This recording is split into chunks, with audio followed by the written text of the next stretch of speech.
सादर जय जिनेन्द्र, जय पंच परमेष्ठी भगवान। बंधुओं, अपने संपूर्ण विश्व मानव परिवार को कल की ज्ञान सागर के अनुसार ब्रह्म, अध्यात्म और कर्म रूपी आध्यात्मिक ज्ञान की बातें बताने से पहले मैं कल की साधक कैलाश मोहन, हमारी सुंदर सृष्टि के रचयिता, सृष्टि के सभी जीव जीवात्माओं के जन्मदाता, पालनहार, हमारी सृष्टि के सभी देवी देवताओं के, कर्म भूमि पर हमारे संपूर्ण विश्व मानव परिवार के परम माता पिता परमात्मा, देवलोक में विराजमान देविक महाशक्ति सगुण पर ब्रह्म को मैं सत सत नमन करता हूं। इसी के साथ हमारे विशाल ब्रह्मांड के रचयिता, संपूर्ण ब्रह्मांड के स्वामी, हमारी सृष्टि के सभी देवी देवताओं के, हमारे विश्व मानव परिवार के परम गुरुवर, ज्ञान, विज्ञान और आत्मशक्ति के दाता, एक वो दिव्य महाशक्ति जिसे किसी ने बनाया नहीं और जिस दिव्य महाशक्ति को कोई मिटा नहीं सकता है, जो दिव्य महाशक्ति अनादि, अजन्मा, निष्कलंक, निराकार, अजर, अमर, अविनाशी है। उस दिव्य महाशक्ति जैसा न कोई था, न कोई है और न ही कभी कोई होगा। तो ऐसे हमारे परम हितैषी,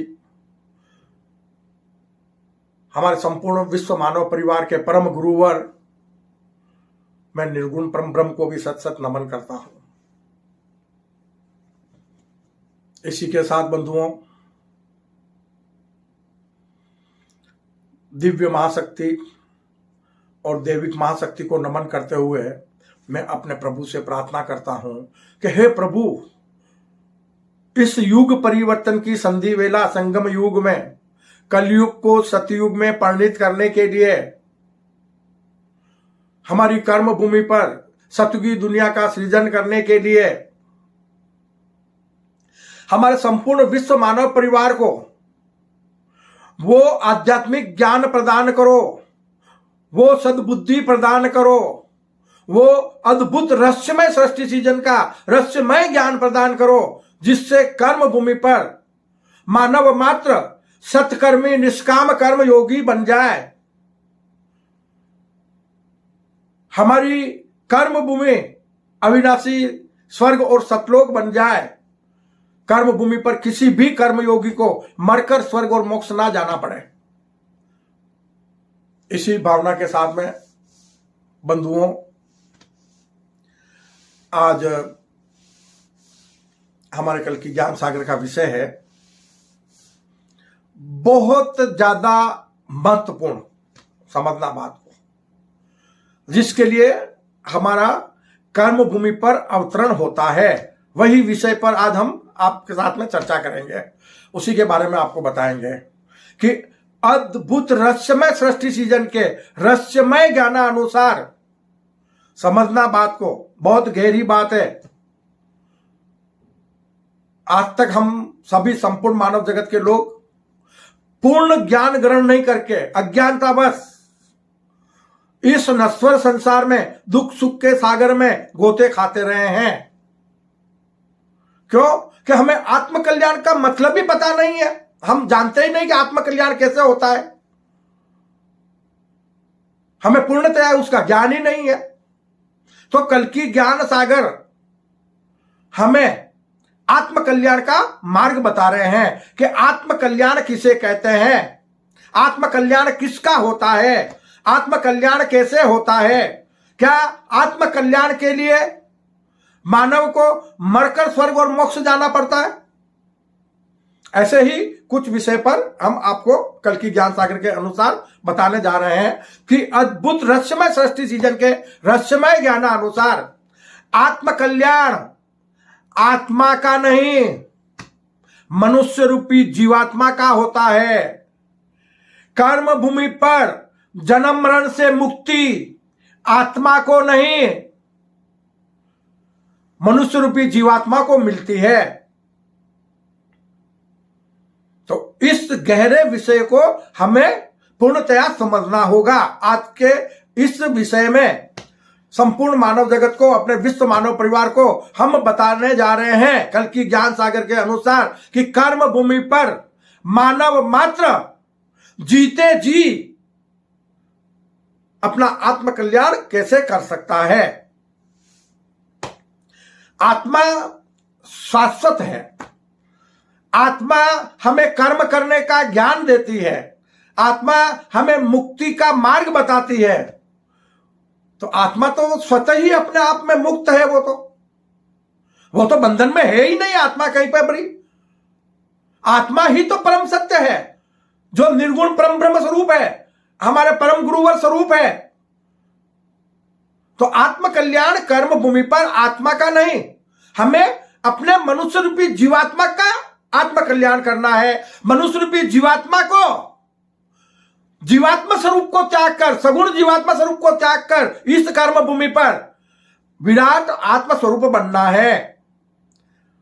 देह भाव को त्याग कर, ये जो हम सगुण स्वरूप के लिए देह को मानते हैं, हम इस कर्म भूमि पर अपने इस नश्वर तन के लिए, प्रकृति के पंच तत्वों से बने नश्वर भौतिक शरीर के लिए हम मेल लगाते हैं। तो हमें संपूर्ण मानव जगत के लोगों को कर्म भूमि पर नश्वर भौतिक शरीर रूपी में से मुक्त होकर कर्म भूमि पर मोक्ष रूपी शाश्वत सुख को प्राप्त करना है। मरकर कहीं जाना नहीं है। इसी तन में रहते हुए इसी भौतिक शरीर को हमें विराट आत्म स्वरूप बना लेना है। जीवात्मा स्वरूप तो हम है ही है, सगुण जीवात्मा स्वरूप हम है ही है। कर्म हम कर ही रहे हैं। इन कर्मों से हमें जीते जी मुक्त हो जाना है। और मुक्त होने का मार्ग कल की ज्ञान सागर में आपको बताया जा रहा है कि मानव कर्म भूमि पर कर्मों से कैसे मुक्त हो सकता है, कर्मों से कैसे अकर्मी बनकर शाश्वत सुख को प्राप्त कर सकता है।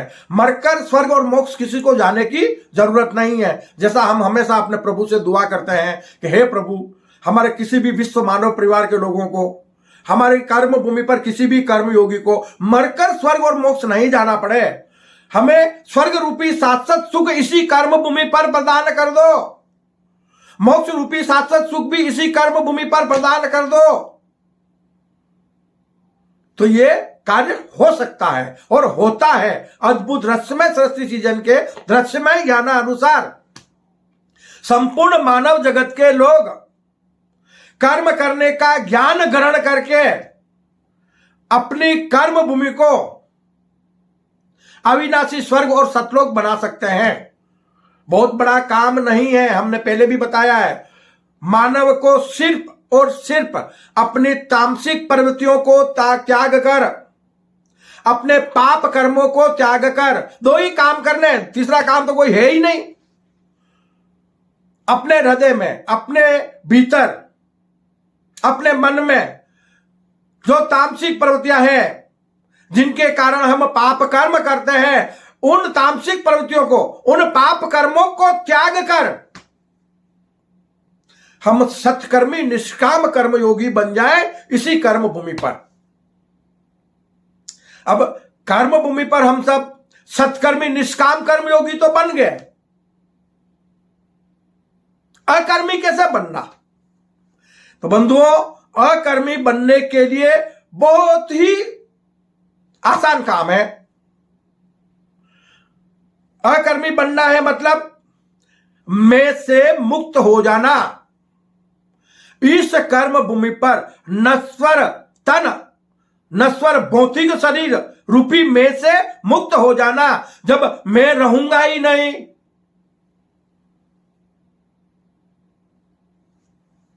तो फिर जन्म किसका और मरण किसका? कर्म भूमि पर जो मैं से मुक्त हो गए उनका जन्म मरण मिट गया, और जिनका जन्म मरण मिट गया वो साक्षात निर्गुण परम ब्रह्म में लीन हो गया, वो निर्गुण परम ब्रह्म स्वरूप बन गया, वो हमारे परम गुरुवर स्वरूप बन गया और इसी कर्म भूमि पर बन सकता है। एक नहीं, संपूर्ण मानव जगत के लोग एक साथ सत्कर्मी निष्काम कर्म योगी बन सकते हैं। देह भाव को त्याग दो कि मैं शरीर हूं, यानी भौतिक शरीर सगुण स्वरूप में हम मानते हैं अपना, तो देह भाव को त्याग कर विदेही भाव में विराट आत्म स्वरूपता में ये शरीर को हम आत्म स्वरूप बना ले। हम मैं जो लगा रहे हैं तो वो हम अपनी आत्मा के लिए लगाएं, आत्म स्वरूप बनकर। और आत्मा का स्वभाव है सबकी सेवा, सबसे प्यार। इस कर्म भूमि पर मैं जो हूं, तो जो भी जितने भी जीव जीवात्मा हैं, जितने भी मनुष्य हैं, जितने भी देवी देवता हैं, वो सब के सब मेरा ही स्वरूप है, वो सब का सब मैं ही हूं। ये हो गई दुनिया खत्म, ये हो गया आप जन्म मरण से आपको मुक्ति मिल गई, ये हो गया आप विराट आत्म स्वरूप निर्गुण परम ब्रह्म स्वरूप। इसे बोलते हैं आत्म कल्याण। क्यों कि आत्म कल्याण में आपने क्या किया कि अपने सगुण जीवात्मा स्वरूप को त्याग दिया। हम आपको बार बार वीडियो में बता रहे हैं ना कि कर्म भूमि पर सगुण मनुष्य रूपी जीवात्मा स्वरूप को त्याग कर अकर्मी बन जाओ, निष्काम कर्म योगी बन जाओ, विराट आत्म स्वरूप बन जाओ। इसी कर्म भूमि पर जीते जी आपका आत्म कल्याण हो जाएगा। मरकर किसी को भी स्वर्ग और मोक्ष नहीं जाना पड़ेगा। तो एक बात वापस मैं दोहरा रहा हूं जो विशेष याद रखने की है कि कर्म भूमि पर आत्म कल्याण आत्मा का नहीं, मनुष्य रूपी जीवात्मा का होता है। कर्म भूमि पर जन्म मरण मनुष्य रूपी जीवात्मा का होता है। तो कर्म भूमि पर जन्म मरण से मुक्ति मनुष्य रूपी जीवात्मा को पानी होती है। आत्मा का तो जन्म मरण होता ही नहीं है। आत्मा तो अजर अमर अविनाशी है। क्यों कि आत्मा निर्गुण परम ब्रह्म स्वरूप है। तो कर्म भूमि पर हम सभी विश्व मानव परिवार के लोग आत्म स्वरूपता में एक समान है। आत्म स्वरूपता में हम सब एक हैं। क्यों कि आत्मा एक ही है, आत्मा का स्वभाव एक ही है, आत्मा का स्वरूप एक ही है, दो है ही नहीं। तो हम जीवात्मा स्वरूप में भिन्न भिन्न है।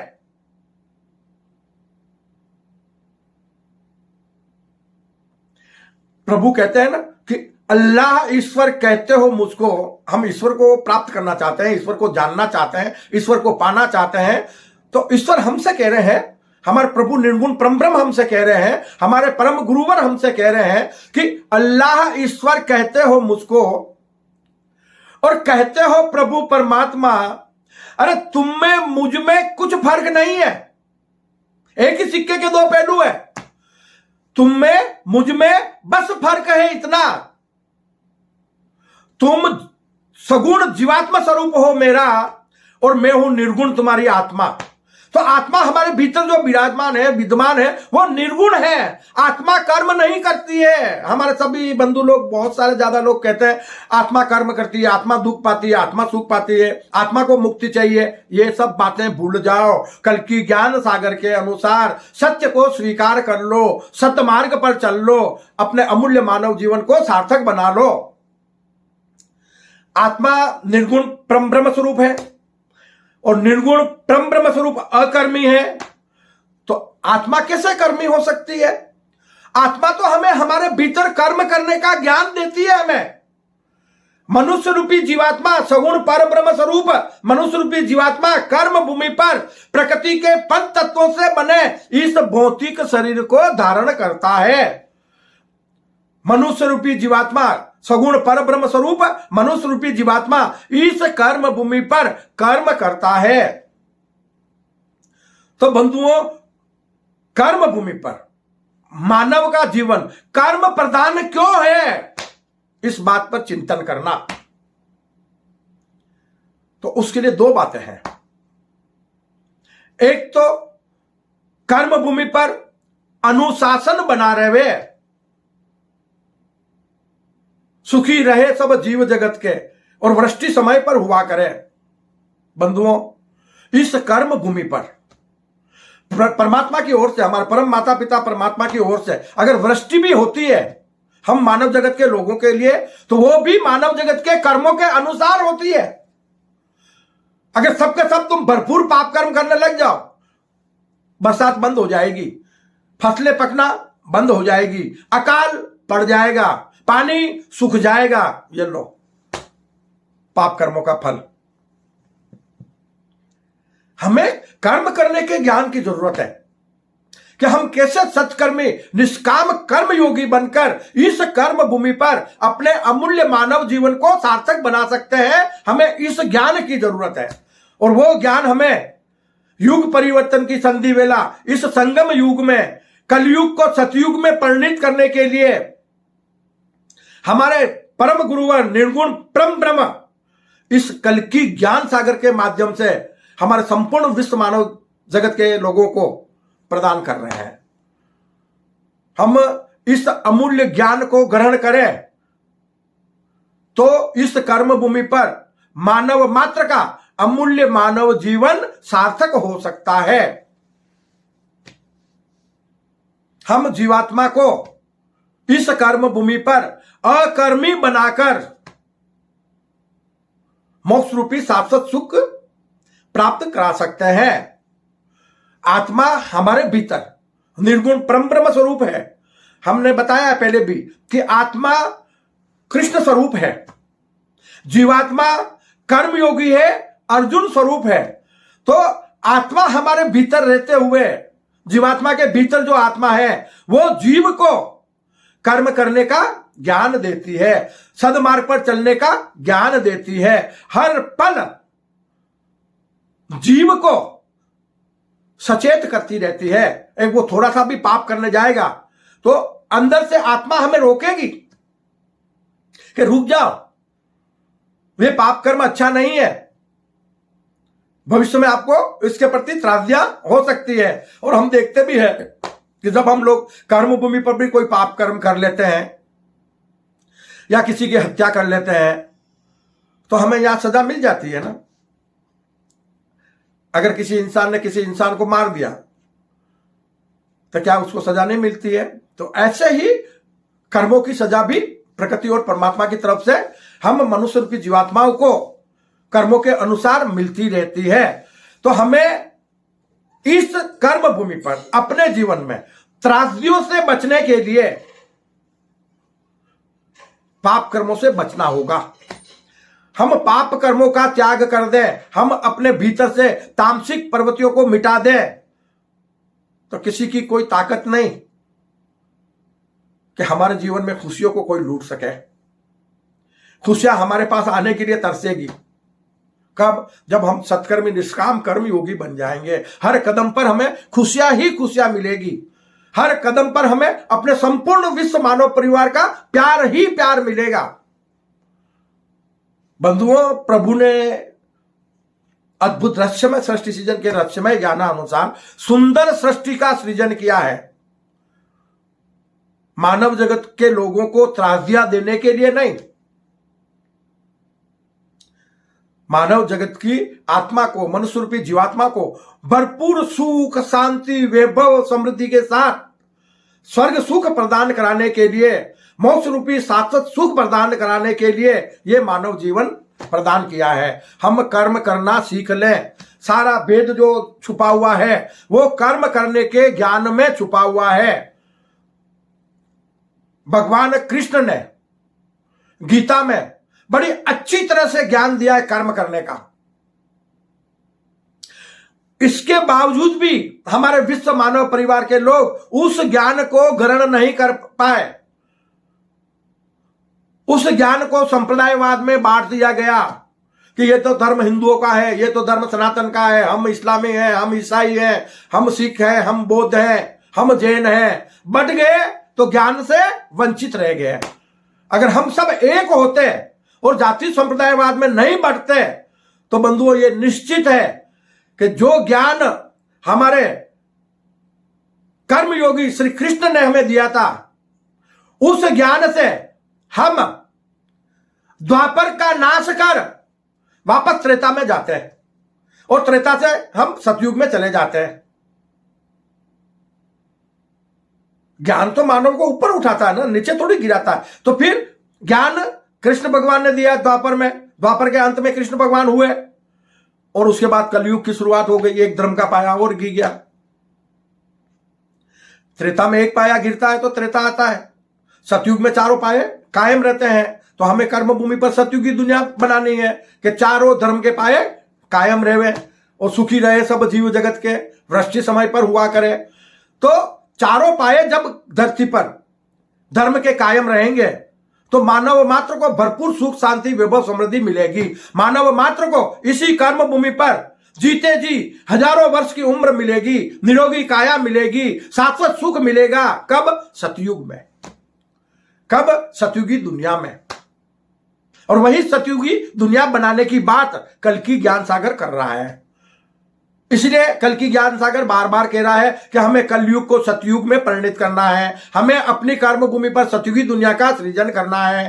क्यों? कि सतयुगी दुनिया में मानव को स्वर्ग सुख और मोक्ष रूपी शाश्वत सुख दोनों एक साथ मिल जाते हैं। भरपूर सुख शांति वैभव समृद्धि सब कुछ एक साथ मिल जाता है। क्यों? कि पाप ही मिट जाएगा। हर मानव में, हर कर्मयोगी में सबकी सेवा सबसे प्यार की भावना बन जाएगी। तो ये हमारी कर्म भूमि अविनाशी स्वर्ग बन जाएगी और सतलोक बन जाएगी।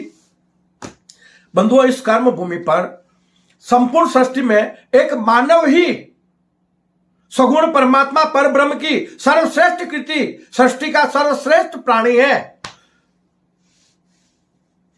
जिसका जीवन कर्म प्रधान है। और कर्म प्रधान उसके लिए है कि मानव कर्म भूमि पर अकर्मी बनकर इसी तन में रहते हुए अपने इस तन को जो सगुण जीवात्मा ने धारण कर रखा है, सगुण पर ब्रह्म स्वरूप मनुष्य रूपी जीवात्मा ने इसे धारण कर रखा है, हम इसी तन को इसी कर्म भूमि पर विराट आत्म स्वरूप बना ले। यह हो गया काम कि मैं आत्मा हूं और मेरा स्वभाव आत्मा के समान है। तो जब आपका स्वभाव आत्मा के समान हो जाएगा तो आप तो किसी से लड़ाई झगड़े नहीं करेंगे, किसी से राग द्वेष नहीं करेंगे, किसी से आप नफरतें नहीं करेंगे। हर पल हर घड़ी आपके हृदय में सबकी सेवा और सबसे प्यार की भावना रहेगी। कदम कदम पर आप हर इंसान को अपने हृदय पे लगाएंगे, हृदय से लगाएंगे, सबसे प्यार करेंगे आप।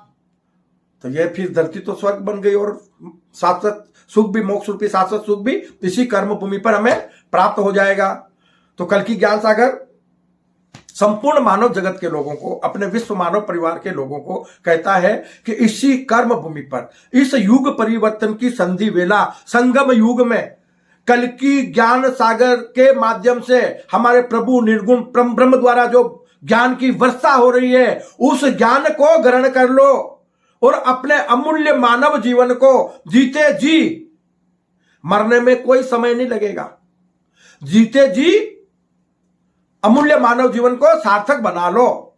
मरना आसान है, पाप कर्म करना आसान है, सत्कर्मी बनना मुश्किल है, निष्काम कर्म योगी बनना मुश्किल है। तो मुश्किलों से टकराओगे तो सुख शांति पाओगे, अपनी मंजिल को पाओगे। और मंजिल को पाने के लिए संघर्ष करना पड़ता है। और संघर्ष क्या करना है हमें? कि अपने भीतर जो सत असत का युद्ध चल रहा है, हम कल्कि ज्ञान सागर से ज्ञान को ग्रहण करके, ईश्वरीय ज्ञान को, और अपने भीतर असत को पराजित कर दे। हमारी कर्म भूमि पर मानव मात्र के भीतर असत पराजित हो जाए और हम सब मिलकर सत्यमेव जयते का डंका अपनी कर्म भूमि पर बजा दें, तो हमारी कर्म भूमि अविनाशी स्वर्ग और सतलोक बन जाएगी। असत्य की वजह से सृष्टि का, सुंदर सृष्टि का जब सृजन हुआ तो निर्गुण परम ब्रह्म हमारे परम गुरुवर वो परम सत्य है, उन्हीं से प्रकट भई मां माया वो सत असत है, जिसे सगुण पर ब्रह्म कहते हैं। और सत असत्य इस सृष्टि का सृजन हुआ है किसके द्वारा? सगुण पर ब्रह्म द्वारा। सगुण पर ब्रह्म कौन है? दैविक मां शक्ति है। निर्गुण परम ब्रह्म कौन है? दिव्य महाशक्ति है। तो दिव्य महाशक्ति और दैविक महाशक्ति में क्या फर्क है उसको समझे। दैविक महाशक्ति हमारे परम माता पिता परमात्मा है, हम ईश्वर की संतान नहीं है। क्यों? कि निर्गुण परम ब्रह्म ना तो किसी की संतान है और ना ही उसकी कोई संतान है। क्यों? कि वो तो अजन्मा, अनादि, निष्कलंक, निराकार, अजर, अमर, अविनाशी है और विराट आत्म स्वरूप है। वो ज्ञान, विज्ञान और आत्मशक्ति स्वरूप है। वो तीन ही वस्तुएं हमें प्रदान करता है, तीन ही तत्व हमें प्रदान करता है। कौन? निर्गुण परम ब्रह्म। चौथी चीज कुछ भी नहीं देगा आपको। तीन चीजें बड़ी अमूल्य जो है, ज्ञान, विज्ञान और आत्मशक्ति। ज्ञान का मतलब मानव स्वयं को जान सके, अपने आत्मा को जान सके, अपने सत्य स्वरूप को जान सके, वो होता है आध्यात्मिक ज्ञान। ब्रह्म का मतलब ईश्वर के सत्य स्वरूप को जान सके, ईश्वर का स्वरूप क्या है। उसे मानव तन के रूप में ना देखे, निराकार के रूप में देखे। विज्ञान, विज्ञान मानव को सुख सुविधाएं प्रदान कराता है, संपूर्ण ब्रह्मांड का स्वामी बनाता है, संपूर्ण ब्रह्मांड में अनेक दुनिया बसाने का ज्ञान देता है। और आत्मशक्ति, आत्मशक्ति वो तत्व है बंधुओं कि अगर मानव सोच ले कि मुझे ये कार्य करना है तो कोई काम नहीं है मुश्किल, जब किया इरादा पक्का, मैं हूं आदमी सड़क का। वो भले मार्ग सड़क पर चल रहा है, उसके पास कुछ भी नहीं है, बिल्कुल खाली हाथ है, उसके बावजूद भी वो आकाश की ऊंचाइयों को छू सकता है। उसे बोलते हैं आत्मशक्ति। आदमी बस सोच ले खाली कि मुझे ये करना है, वो 100% होगा। आदमी जैसा बनना चाहता है ऐसा बन सकता है, अपने आत्मशक्ति से, अपनी सोच से। बनाने वाला कोई आएगा नहीं, आपके भीतर ही बैठा है। भीतर से ही आपको आत्मशक्ति मिलेगी। आप भीतर वाले को जानो। जब तक आदमी कुछ सोचेगा नहीं तो बनेगा कैसे? आप भी आज भी इस वीडियो को देख के आप सोचोगे नहीं मेरे को तो आत्मस्वरूप बनना है, निष्काम कर्म योगी बनना है, अकर्मी बनना है, तो आप बन जाओगे। क्यों? आपने सोचा है। इसलिए गीता में हमारे परम गुरुवर कर्मयोगी श्री कृष्ण ने बहुत अच्छे से बताया है कि कर्म भूमि पर मानव स्वयं को जान ले, अपने आप को जान ले, तो निर्गुण में और सगुण में भेद मिट जाएगा। इसीलिए कृष्ण भगवान ने स्वयं को हरि कहा है। मैं स्वयं ईश्वर हूं, उन्होंने गीता में कहा है। और वही कार्य सभी मानव जगत के लोग कर सकते हैं। यह बहुत अमूल्य ज्ञान है, बहुत अमूल्य। हमारे मोहम्मद साहब ने बोला था मैं पैगंबर हूं, ईश्वर का संदेशवाहक हूं। ऐसी ही बात हमारे ईसा मसीह ने बोली थी कि मैं प्रभु का संदेशवाहक हूं, प्रभु का पुत्र हूं।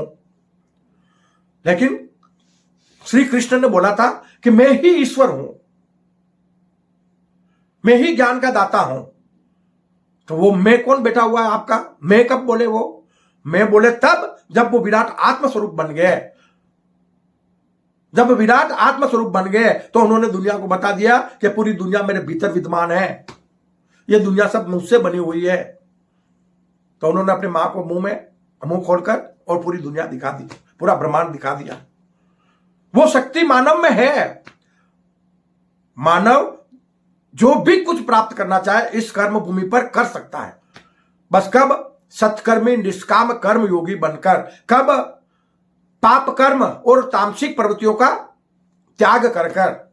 मानव से महामानव बन सकता है और महामानव से परमात्मा स्वरूप बन सकता है। तो बंधुओं, उस बात को याद रखना कल की ज्ञान सागर के अनुसार कि कर्म भूमि पर आत्म कल्याण मनुष्य रूपी जीवात्मा का होता है। मनुष्य रूपी जीवात्मा अपने जीव के स्वभाव को त्याग कर आत्मस्वरूप बन जाता है, उसे आत्म कल्याण कहते हैं। तो आत्म कल्याण किसका हुआ? मनुष्य रूपी जीवात्मा का। मनुष्य रूपी जीवात्मा क्या बन गया? जीव के स्वरूप को त्याग कर आत्मा बन गया। और वही कार्य इस कर्म भूमि पर हमारे संपूर्ण विश्व मानव परिवार के लोगों को करना है, तो हमें जीवन जीना आ जाएगा। संपूर्ण मानव जगत के लोग सुखी हो जाएंगे, हमारे विश्व मानव परिवार में कोई दुखी ना रहेगा। हमारी कर्म भूमि पर देश विदेश की सारी सीमाएं मिट जाएगी, एक धर्म शासन की व्यवस्था हो जाएगी, सबको एक समान सुविधाएं मिलेगी, कोई भूखा नहीं सोएगा। ये कार्य कौन कर सकता है? हम मनुष्य कर सकते हैं। हमारा जीवन कर्म प्रधान है और हम अपने कर्मों द्वारा, सत्कर्मों द्वारा, निष्काम कर्मों द्वारा अपनी कर्म भूमि को अविनाशी स्वर्ग और सतलोक बना सकते हैं। तो बंधुओं, अधिक जानकारी के लिए, आध्यात्मिक ज्ञान प्राप्त करने के लिए आप हमारी वेबसाइट www.kalkigyansagar.com पर जा सकते हैं। इसी के साथ आपसे मेरा करबद्ध निवेदन है कि कल्कि ज्ञान सागर के माध्यम से हमारे परम गुरुवर प्रभु हमें अमूल्य ज्ञान प्रदान कर रहे हैं। उस ज्ञान को अपने संपूर्ण विश्व मानव परिवार के बीच पहुंचाने के लिए आप इस कल्कि ज्ञान सागर चैनल को ज्यादा से ज्यादा सब्सक्राइब करें और करावें, लाइक करें, शेयर करें, ताकि ईश्वरीय ज्ञान की प्रभावना यथाशीघ्र हमारी कर्म भूमि पर हो सके और हम यथाशीघ्र कलयुग को सतयुग में परिणित कर अपनी कर्म भूमि पर सतयुगी दुनिया का सृजन कर सकें। इसलिए हम छोटे छोटे वीडियो के माध्यम से आपको ईश्वरीय ज्ञान से अवगत करा रहे हैं। तो अपने संपूर्ण विश्व मानव परिवार के लोगों का कल्याण चाहते हुए बंधुओं में अपने वाणी को विश्राम देता हूं। जय अहिंसा, ओम विश्व शांति, सत्यमेव जयते, सत्यमेव जयते, सत्यमेव जयते।